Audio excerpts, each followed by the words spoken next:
Imagine pulling up to a luxury hotel expecting towering glass, a grand entrance, maybe a skyline view. Your instincts tell you to look up, but instead, you're told to look down, way down.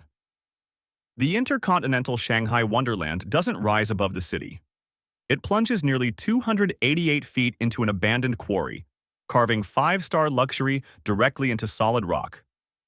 This isn't a building dropped into a hole. This is architecture that decided depth itself was the ultimate status symbol. From above, the hotel almost disappears into the landscape, but as you move closer, the illusion breaks. A massive glass facade clings to the quarry walls, each level stepping downward like a controlled descent into another world. Stone surrounds you.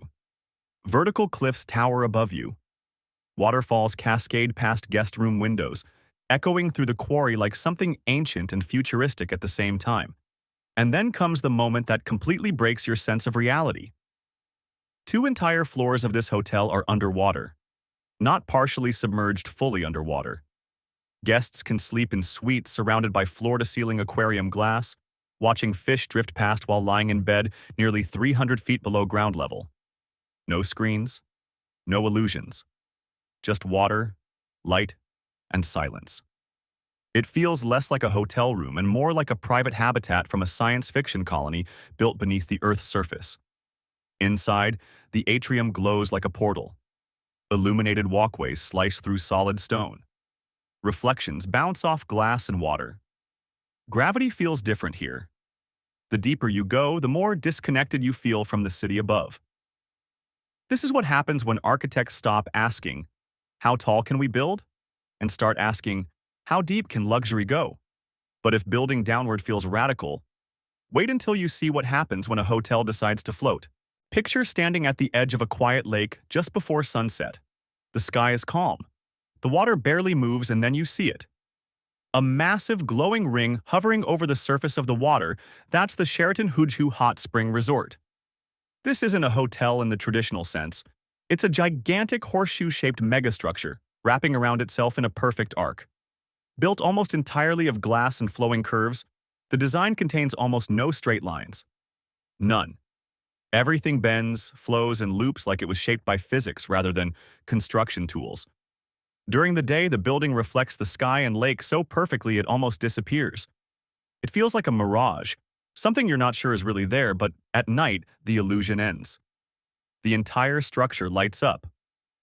A glowing crescent floats above the water, illuminated like an orbital station parked on Earth. Approaching it by boat feels surreal, like you're heading toward a futuristic rendering that somehow escaped a computer screen and became real. Western architects are taught to avoid curves like these. Glass isn't supposed to bend this way.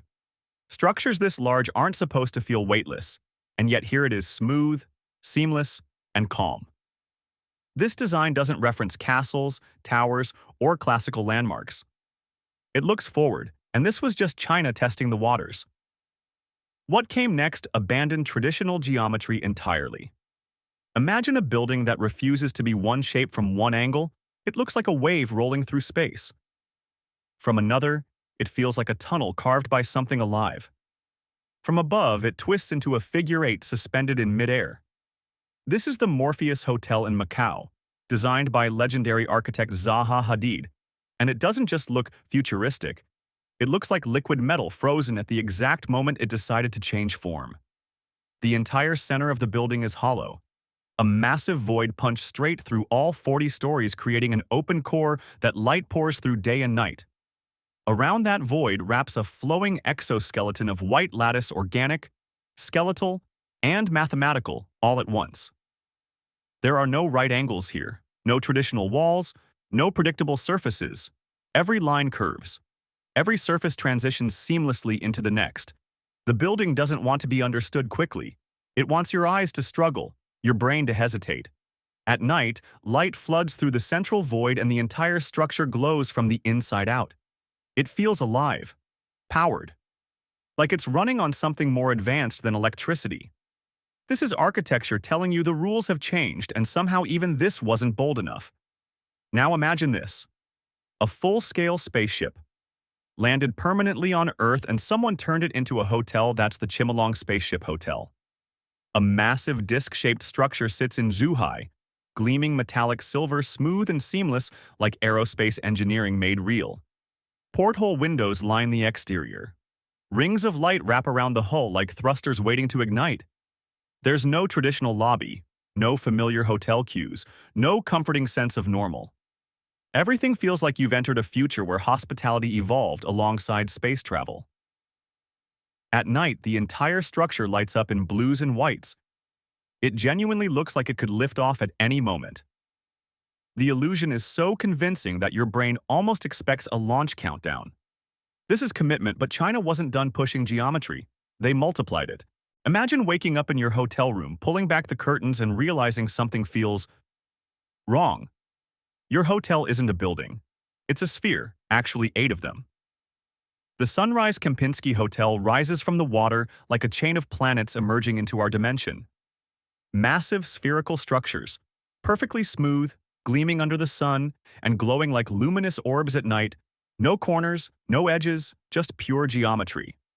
Each sphere feels like its own world, connected by elevated walkways that resemble umbilical cords linking space stations. Reflections in the water double the effect, making it look like 16 spheres floating between realities. Standing there, it doesn't feel like Earth architecture at all. It feels cosmic, intentional, as if the design followed universal laws rather than human tradition. This isn't architecture inspired by nature. It's architecture inspired by logic beyond Earth, and just when you think circular futurism has peaked, someone decides to plate it in gold. Just when you think futurism has reached its limit, Macau reminds you that subtlety was never part of the plan. Imagine standing on a city street and watching a golden lotus flower erupt into the sky, frozen forever at the moment of explosion. That's the Grand Lisboa Macau, a 47-story monument to unapologetic futurism. The building doesn't rise. It blooms. Petal-like forms radiate outward and upward, each one catching sunlight differently, making the entire structure shimmer like liquid gold. In the daytime, it reflects the sky, the city, and movement itself. At night, it transforms into something entirely alien.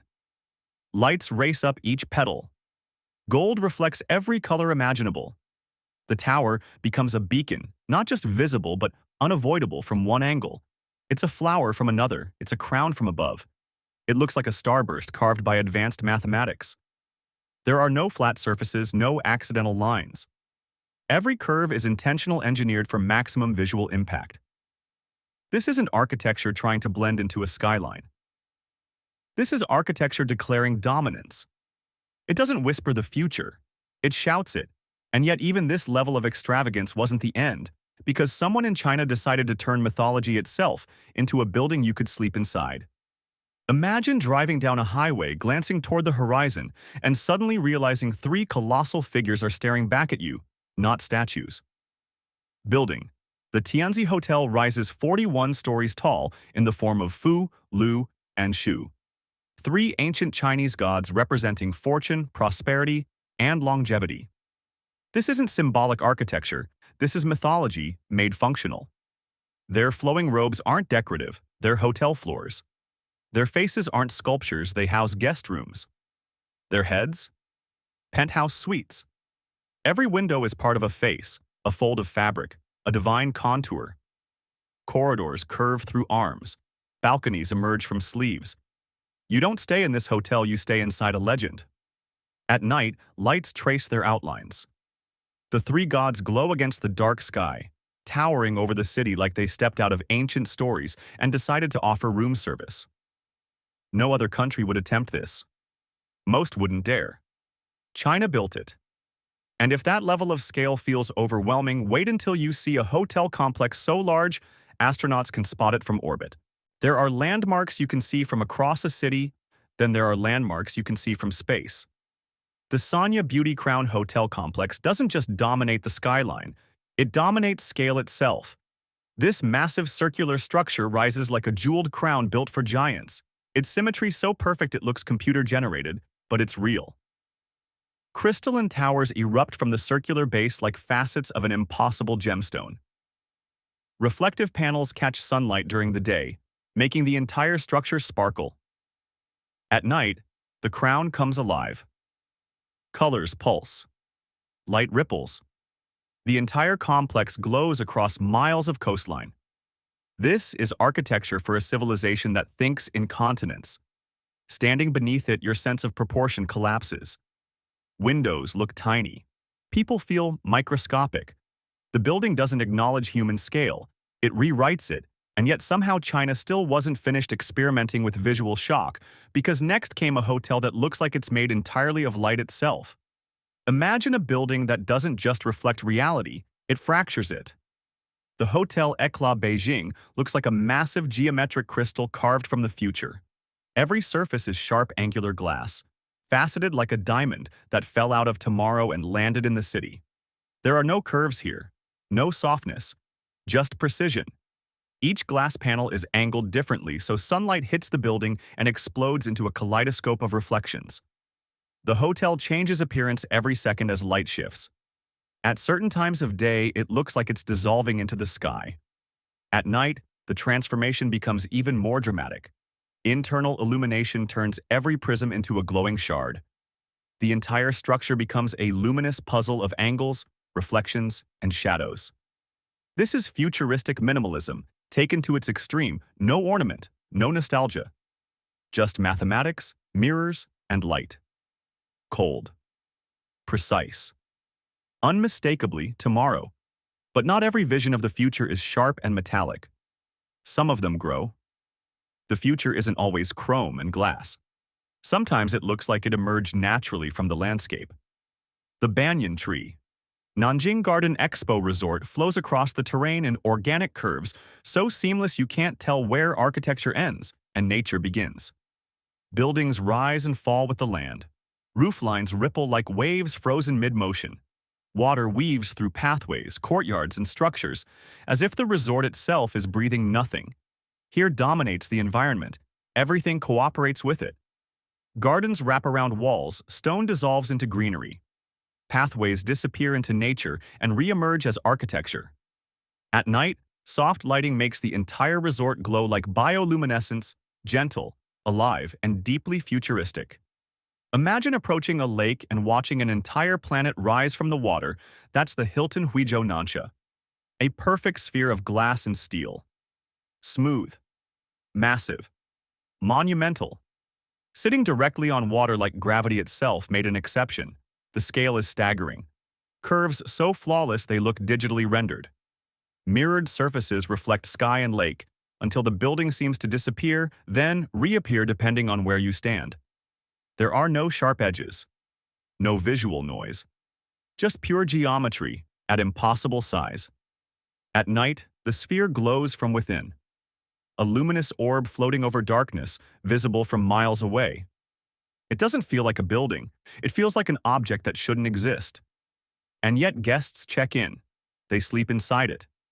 They wake up inside the future. This is a final statement.